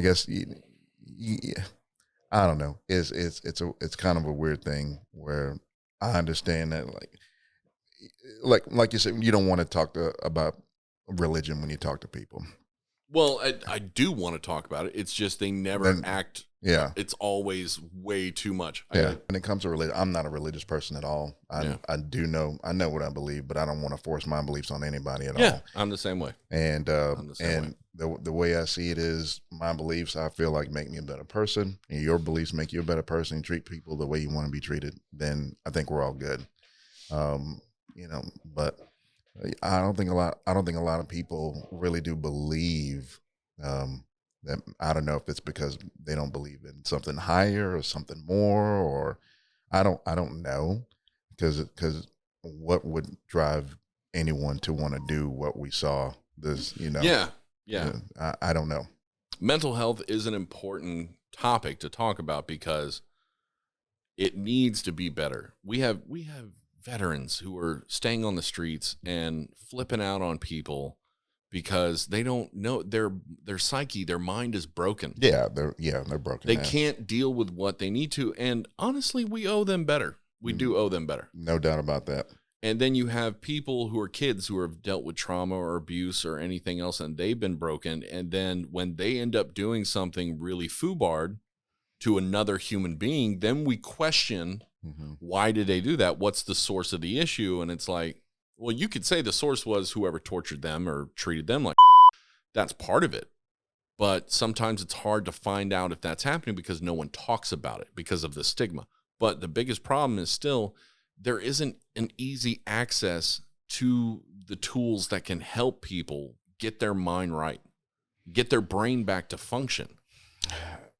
I think we've grown up in a society where if you even asked for help or needed help, it was kind of like, well, society looked at you like, well, what's wrong with you, as opposed to, it's a good thing that you're asking for help. Yeah. You recognize that you need help, so let's get you the help that you need. Yeah. But you feel sick, you can go to a doctor, but in reality, can you go to that doctor and be like, hey, I'm having bad thoughts and mental, well, maybe it's just a chemical imbalance, or maybe we'll fix you with some of this. And it's like, maybe I need to talk about this. I think for a long time, seeing a therapist or talking to a therapist was kind of stigmatized. Oh yeah. People, you were considered crazy automatically, or you had issues, you were broken, or and it's easy to get caught up in the echo chamber in your own head. Yeah. When you start reaching the conclusions that you feel are right, well, maybe if you say them out loud to somebody will be able to say, I don't think that's the right conclusion. Yeah. And it's hard for them to actually say that sometimes because in their mind, they might also have that stigma against themselves. And they might think that if I think this way and someone finds out I do, then I spend the rest of my life in a mental institution, or I spend the rest of my life being ostracized by everyone around me. Like even people with anxiety are afraid to admit they have anxiety. One thing that I constantly tell myself a lot of the times is, you know, if we see something out of the ordinary, walking down the street, we see somebody flipping out or whatever. People need to be helped. And what's horrible is that a lot of people are like, oh, well, you can help them. You're there. I'm going to tell you right now, the best thing for someone who's having an issue like that is a freaking professional. It should not be a normal Joe Schmo. No. Because that's how people get hurt. Yeah. And that's how they get hurt too, because I have seen people who have acted like good Samaritans take the person home, give them a bath, and then they get murdered, or they murder that person because they're broken too in their mind. You know, like it should be professionals. Yeah. And we have so many therapists, psychoanalysts, all these people that exist, but they're sitting behind a desk, and there's no paramedic team for mental health acquisition. They would be ran nonstop, man. They would be always doing something. Yeah. Because there would, I mean, especially come to places in cities, big cities like Skid Row, where you would have that just be a consistent issue and problem. Because if you live on Skid Row, chances are you have probably been almost stabbed 5 times a day for most of your life. Like that, I've seen some of the stuff, the videos and documentaries like that they have shown and been like, we're not sugarcoating this. This is what fucking happens. And I'm like, God, because no one wants to live there. The only people who do are people who are trying to escape the world because in their mind, that's the best place for them. There's not many of them, and those are usually the ones who are having the biggest issue. So, I mean, there needs to be better mental health. There needs to be stigma needs to be dropped off. That's not going to happen overnight. That's going to take years of it being normalized before. But it's going to take the smaller community. It's going to take. It's going to. It's not going to be. It's not going to be done on the government level. No. Just nobody. No one should ever look as for that. I said, humans are incompetent. So I mean, a government level. That's too. I mean. It's too many people making decisions who aren't necessarily doing it for the right reasons, you know? For all the wrong reasons, actually. Yeah, they're doing it for all the wrong reasons. Right. Yeah. But it's not – sometimes you'll get people who become in a position of power. Not the top high end. Most of the time it's middle row, middle management. And they'll want to help, but they'll have hands tied multitudes of times. Mm-hmm. And it's all due to the fact – like, for instance, there was that I can't remember if it was a documentary or it was an article. Oh, it was an article. And there was like in this park, there were 2 bathrooms that were built in this park. One was privatized. One was government. The government one looked like a place, after it was built, mind you, looked like a place that you would go to murder people. Like that's what the bathroom looked like. Yeah. Cost $1.3 million. The privatized one looked like you were taking a shit in the Taj Mahal, and it cost $183,000. Mm-hmm. So tell me, how the hell does that 2 things happen? It's because they claim, you know, we have to do ground-to-ground sites, we have to do committees, we have to have do environmental reports and make sure there's no animals being bothered and when we build the bathroom. And they have to do all this excess stuff. And I'm like, cool. Why didn't the privatized corporation have to do that for their bathroom? You didn't have to jump through all those hoops. No. What it is you form a committee, you're getting paid to be on that committee. You're getting kickbacks from possible corporations and companies that want to build the bathroom. Yeah. And that's why the bathroom costs 1.3, because they're also just going to charge the ridiculous amount. And I will say this, construction companies do have a good reason, because a lot of the times when they're doing projects like that, they end up saying stuff like, oh, well, we want these materials and these, well, that costs more. And they don't say it at the beginning, so the bid ends up being more expensive by the end of it, you know? It seems to me like, you know, when politicians get together, we need to do this. Like you said, let's just take the restroom, for example. Well, we need to form a committee, but we need to make a bill, and we need to do this, put this in here. And unless it has this type of tile, then I won't grant you access to, you know, something that has nothing to do with what it's supposed to be. The practical purpose of it. Yeah. And you see, and that's pretty much, to me, all it is. It's like when something goes, when a bill is proposed, why does it have to be like 500 pages? Yeah. Well, I'm just No, asking. You're not I'm kidding. just asking. You're not kidding. And then it'll be 500 pages, and they'll be like, "We'll give you to tomorrow." Yeah. And it's like lawyer speak. Let's.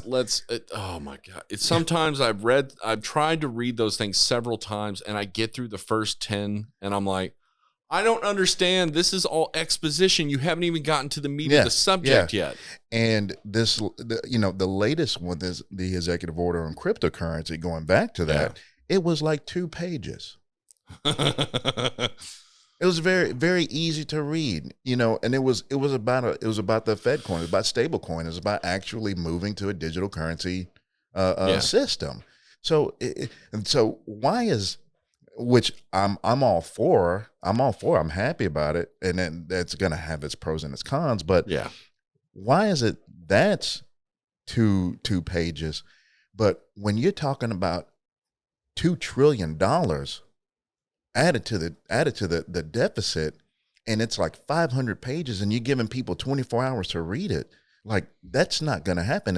And all of a sudden it's like, hey, you got to vote yes or no.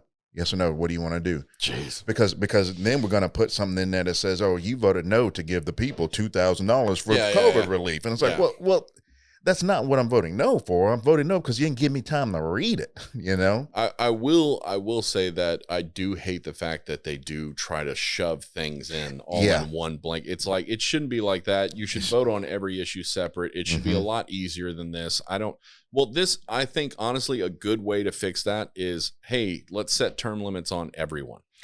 Not judges per se, but you shouldn't. Unfortunately, you shouldn't need term limits, because if the people were actually voting, they would vote the people who don't represent them out.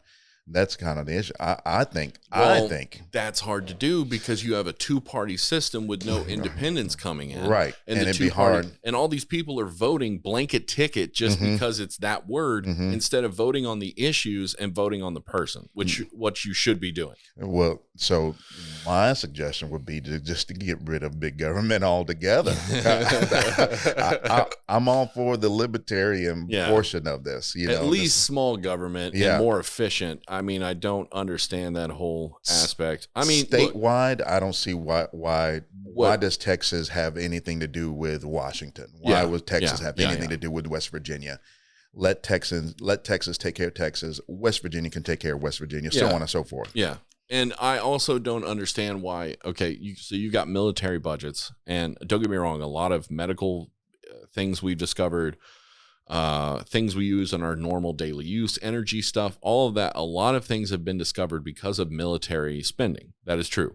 But can you tell me why the Harrier jet that was shown in the MCU movie The Avengers, they made 2 prototype models? What stage did they know it wasn't going to be cost effective that they decided to build 2 prototypes and went, oh, this is too expensive to produce? So you couldn't tell that on materials calculations on the schematic? I mean, that's why I'm saying they go to these production models and they'll go through entire billions of dollars, because I think it was like 2.1 billion or something. I can't remember. Honestly, it was a long time ago, but $2.1 billion for this entire thing. And I'm like, you couldn't tell at the beginning stages of cost and materials that it wouldn't be cost effective to build this plane.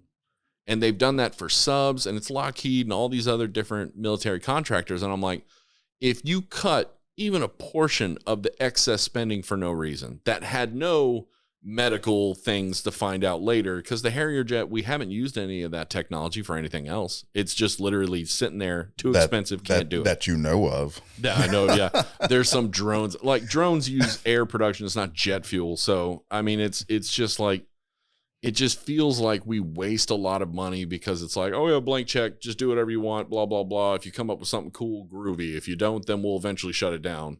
And then it's okay. We still got taxpayers. Yeah, right. Exactly. Because that's what it is. I'm with you. Nuts. You know what drives me nuts too is all throughout school, we were taught, like, once something becomes a law, it's very hard to take it off the books as a law. Why? Why? Yeah. There's so many stupid laws out there. Yeah. It's like, we're not that's not a law anymore. Don't worry about that. Yeah. I don't see why. Like, oh, once it's a law, it's a.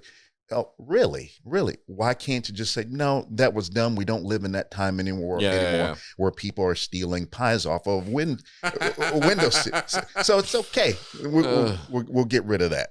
Well, I mean, what it boils down to is people trying to keep status quo because they want to leave their office or their time in office. They want to show that the entire time they were in there, it was very productive and it was cost efficient, but it's never going to be that way because government is over bloated like some.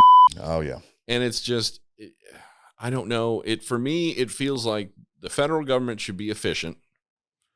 And I believe in state governments, it should be efficiency too, but I believe they should have a little more heart towards their people. Because I feel like for instance, when that stuff came out where it's so horrible, but it's like they would find when they were building out a highway and they would look for the production. Okay, where are we going to put the highway? Where's it going to go? And there was 10, 12 different cities within the same 10-year period where they decided to, instead of being cost effective, they decided to purposely build the highway through black neighborhoods and split them. Purposely moving out of the way to go through a black neighborhood and split it because it would divide them further and create more issues when it came to zoning laws, and they would be able to destroy a bunch of their houses they live in. Yeah. Seems like a gentrification tactic. Essentially. Yeah. And they were doing this in the 50s, 60s, 70s, and 80s. Or whatever good old boy was like, I'm going to put that highway right through here. You know, that's a piece of shit. So why didn't anyone go, maybe that's a bad idea? I mean, how did they get zoned for that unless the state approved it, right? It's not just city. You have to get approved by the state. It's a state highway. Yeah. The only thing I can think of is either they weren't given all the information or they don't care. One of the two. Back then it was...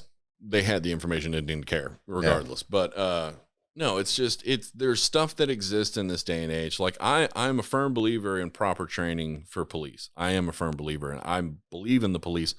But here's the thing though. I've had friends that are cops and I think that sometimes they go a little too hard to protecting their own and not enough to being honest about some things. I think that's like all tribal groups though. Well, then that's definitely true. Yeah. I mean, firemen are the same way too, and a lot of other.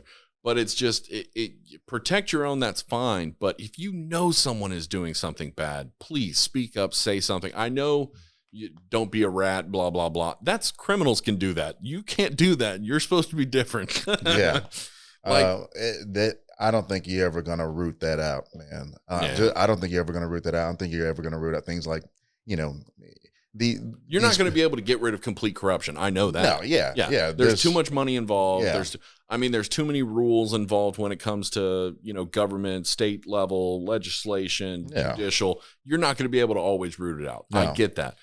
But it's just, I just wish people would be a little bit more honest because even the George Floyd thing, watching that video and seeing that one cop in the background and his face is looking like we shouldn't be doing this. That's what his face said the entire time. And he knew what he was doing was wrong. And he was like, and he knew what that guy was doing was wrong. And he was like, no, I just got to back him up. I'm like, no, dude, you could have saved a life, bro. That's just what I'm saying. Like, if you see something completely and utterly wrong, at least take the guy aside and be like, hey man, I think that's a little too much, bro. You might want to watch out. You might end up in prison. Yeah. I think that was just a sad situation all the way around. It was kind of a situation where, dude, you watched the whole video. If you watched a portion of the video that, everyone, they wanted you to see, then you saw a guy, being kneeled on and he's crying for his mother and whatnot. Yeah. It's absolutely sad. So the one part where I'm just like, okay, I'll look at the entire video, look at the whole video. If he just cooperated before that whole instance, when he's like, hey, they said you're using $20 bills, whatever, we're going to arrest you, and putting the handcuffs on, put him in the car, and then chill. That's it. That's all you had to do. And I'm not for police brutality. I'm not for that at all. And like you said, definitely deal with more training. There definitely needs to be more training. I train in jiu-jitsu. I used to train in jiu-jitsu. And I went back and found out I was extremely out of shape.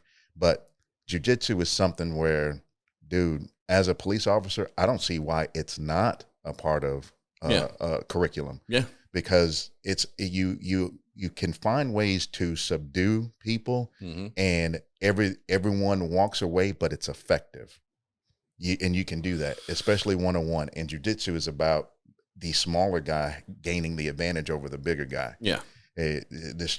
I'm about as big as they come when it comes to jiu-jitsu. And my instructor was 170 pounds when I started. Yeah. And I barely made him breathe hard. Like he wasn't, just too good. But it's kind of a situation. It sucks that it went that far. Yeah. If cooler heads had just prevailed, it would not have went that far. Yeah. So, because my friends who have ridden with me in car, and I've been in situations where it could have gotten to that point. Like there was one time where I was driving, and my cars have always been pieces of this last one I have now is the only one that has ever looked like a normal car. Everything else, walking around, you'd be like, this guy does meth. Like they look like trash. But I had tinted windows on, they weren't that tinted, but they were fairly tinted. And my friend,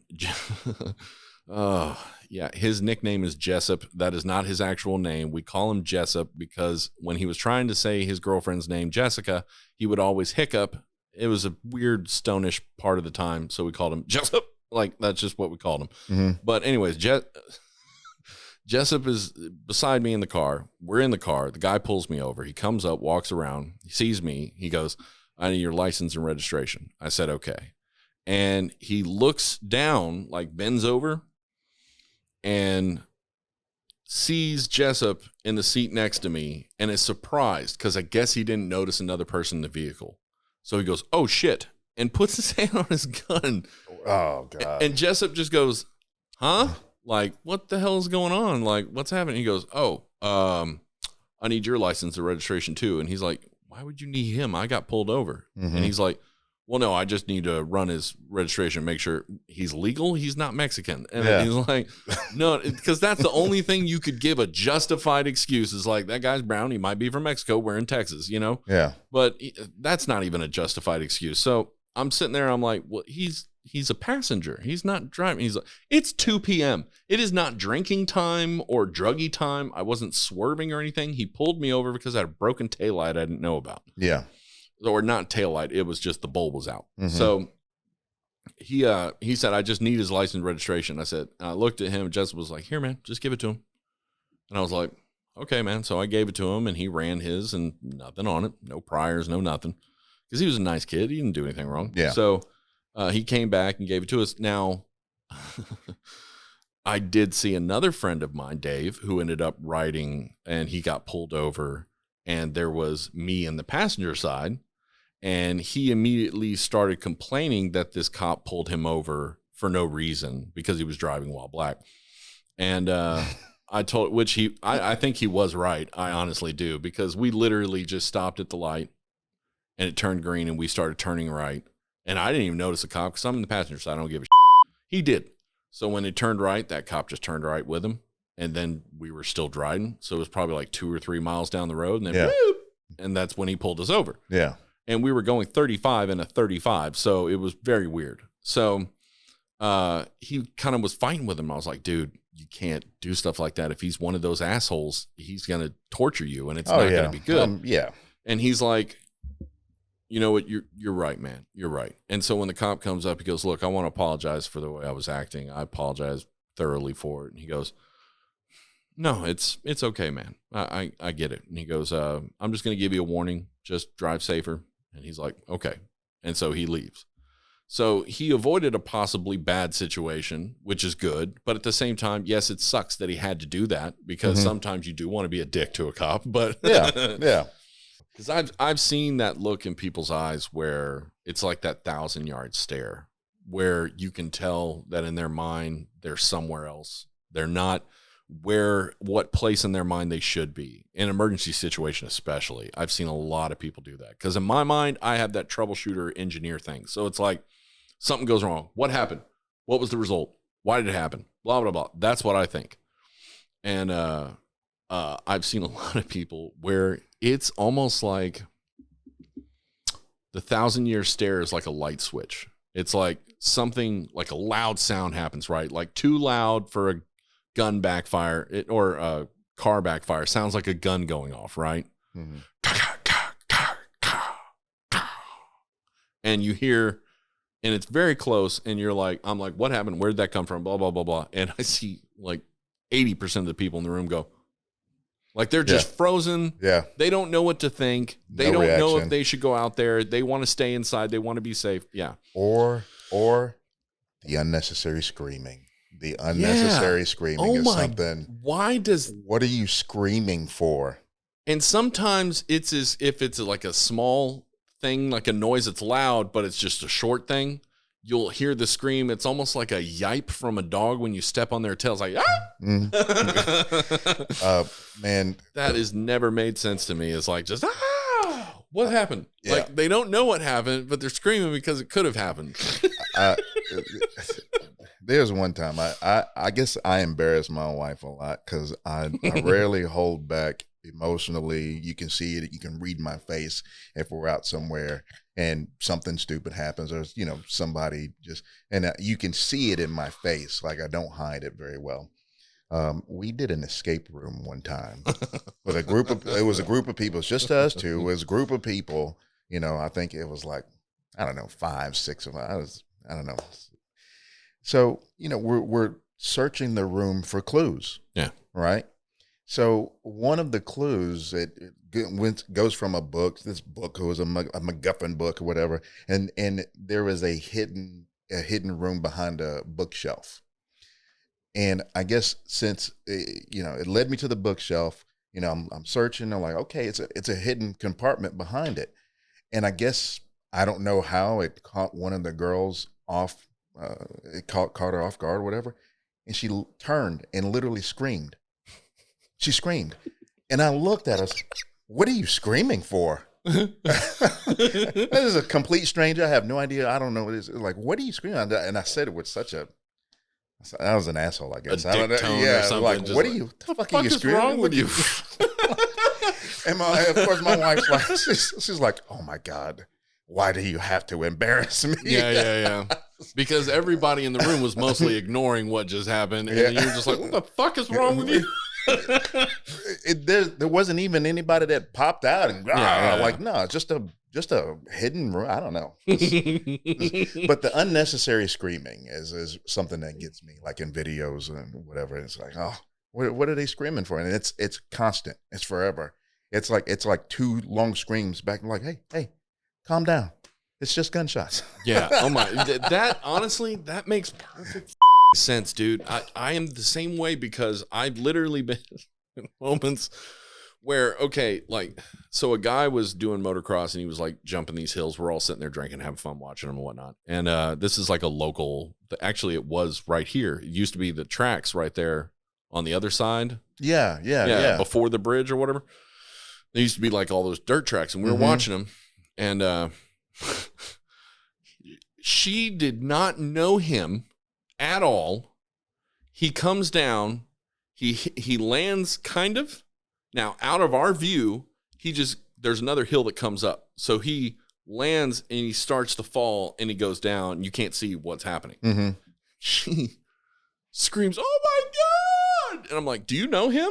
And she's like, no. And I'm like, why are you screaming? What are you screaming for? It's a dirt bike track. They fall all the time. It's okay. And she's like, is he okay? And I'm like, why are you worried about it? Your screaming isn't going to help him. No, he can't hear it. He's half a mile away. This I've seen that happen so much because their reaction is, I don't want to say it's a gut-based attention type grabber, but that's what it's doing. That's what it's like. Yeah. Like when you play golf, you yell force so someone doesn't get hit in the noggin with a ball. That's happened to me. It has happened to me too. That's happened to me. But they aimed for me and they're because they actually hit me. But no, Yeah, that's not fun. But it's almost like that's what it is, but it's a natural, it's like, it's not a fight or flight response. It's a scream response. Because I've noticed that more than the fight or flight part. Like I've seen a woman literally, a car was coming to the gas station and was getting too close to like the pump and was going a little too fast. Don't get me wrong. And she was behind the pump, saw this car coming in too quick, and just stood there and screamed in the path of the car. That is not fight or flight. That is, I'm going to get murdered today. Deer in the headlights, yeah. Yeah. And just screamed, ah! And the car parked and the guy got out. And like, she was fine. But just screamed. And everybody in the parking lot at the gas station went, what? And then, oh, she's an idiot. Never mind. Like, I just laughed at it. And it's not just women. I've seen dudes do this shit too. And some dudes can hit some false, like this thing I just made the noise of it. Now, I have made that noise before, but it's been mainly when people try and scare me from dropping out from corners and I will make that noise. But it is immediately followed with me punching you in the face. Because we had a thing in Huntsville, we would scare the of each other. That was the purpose. So like hiding in the shower when you're about to get in the shower, and you're like, ah! Like you've done that, and then immediately, like that's just what it was. Like every time, like, ah! And I'd have my fist ready to punch him in the face. So I know that aspect of it, but I don't understand the hands to the side screaming for no reason, just as a reaction to something happening, and not to them half the time, which is weird. That's what I mean. That's the weird part about it. It's not even. It's just them reacting. Yeah. It's so dumb. It's funny to watch sometimes, but if you're in the room and it's closed in it, like that escape room you were talking about, that would have annoyed the hell out of me. Because it's like, whoa, shut up. What is your issue? It annoyed the hell out of me for the rest of the time. Because for us, it's like, what's happening? What's happening? And if you're not, and if it's nothing happening, then you're mad because you went into reactive mode for no reason. Yeah. In my head, I became Rambo for a little bit, and I didn't need to be. You bought that Rambo out of me. Didn't need it. Kids do that to me. Yeah. Like, I had a friend who had 3 different kids, and they're over here, and he has tuned that out permanently in his mind because he didn't notice it happened, but he noticed that I noticed it because we were sitting here, and his kid is like, "No, just give me the controller. Just give me, give me the controller." And I went like that, and he goes, "Huh? Oh, yeah." He screams sometimes. I know he's got a high pitched voice. It's crazy. He's a male kid who has no nuts. And I'm like, because I immediately in my head went, "Give me the controller." Like, now I understand why my dad acted the way he did, because that's what was happening. I didn't care. My dad and mom perfectly raised me to not actually care what people thought.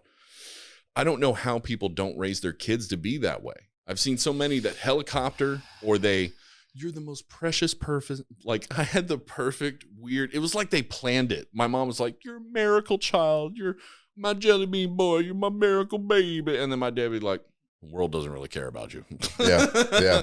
He was like, "Just so you know, when you leave this house, no one's going to give a shit." Like, he's just like, he never cussed or anything because they were super religious, but they were very honest about that, you know? So I got the need of, you're special to us. We love you. And I got equally, no one cares about you. Be honest. This is the way the world works. I think it has a lot to do with like when like parents live vicariously through their kids. I think it's the same thing. I think it's just, they want their kids to play violin, or they want their kids to do this, and the kid doesn't really want to do it. Yeah. I think that we're talking about the same type of people that would, continuously praise their kid and not really teach them, like, hey, reality. Yeah. Reality is you're going to have to, unless something happens. Unless something happens, guess what? You're probably going to have to get a shitty job in the beginning and probably do some shitty things, but it's okay. It's not going to stay like that forever. Yeah. So. It's the reality of being honest when it comes to like, the world is not going to give you everything. No. So you have to work for it. It's going to try and take everything away from you. You have to have a hard work ethic. You have to have character. You have to have intelligence. Because that's one thing I did learn from a lot of friends of family and their family, and the way a lot of people like to belittle intelligence, because when someone is, Now, don't get me wrong. If some asshole's coming up to you and he's like, I just got a 4.0 GPA average. I'm going to have a great job and a great life, and you're going to be a trash. But now that person needs to be taken down a peg or two. But if it's a person who's like, hey, I got into blah, blah, blah. Well, who the cares about that? Like, that type of person is a hater, which everybody knows what a hater is. But it's because their parents did that to them too. Well, I would hope if your parents never taught you to stay away from people like that, surround yourself with people when they accomplish something, congratulate them. Yeah. No matter how small, because it's big to them. Yeah, exactly. You know, but congratulate them and tell them why that's special if it is. You know, if it's something like just a normal accomplishment, like, hey, I got my driver's license. Hey, that's great. I'm glad you do. Now you can drive and do this and do that. That's fine. Depends on how good of friends you are. And that's like, I just got my driver's license. About time, let's go. Yeah. No, I did have a few friends like that, which again, you have to have that balance of people that are like that. If you have only people who praise you and only people who are negative to you, you're going to end up being kind of an either way. Yeah. Because you're going to be either an entitled prick who doesn't know how to live, and when he fails, spirals endlessly. I've seen so many of that. Or you're going to have the person who's like so much self-loathing that they have no self-worth whatsoever. And then it's just sad because they're actually really good people. They just think of them as trash humans. I've met so many people like that. That's like, you're a good person. You're not a human being. Well, my mom thinks I'm well, your mom's a piece of shit. Like, I've actually said stuff like that. Are we going to conclude? And that's why we're Yeah. That's the best way to end it. And that's why we're yeah. All right, man. I appreciate it. It's good seeing you again.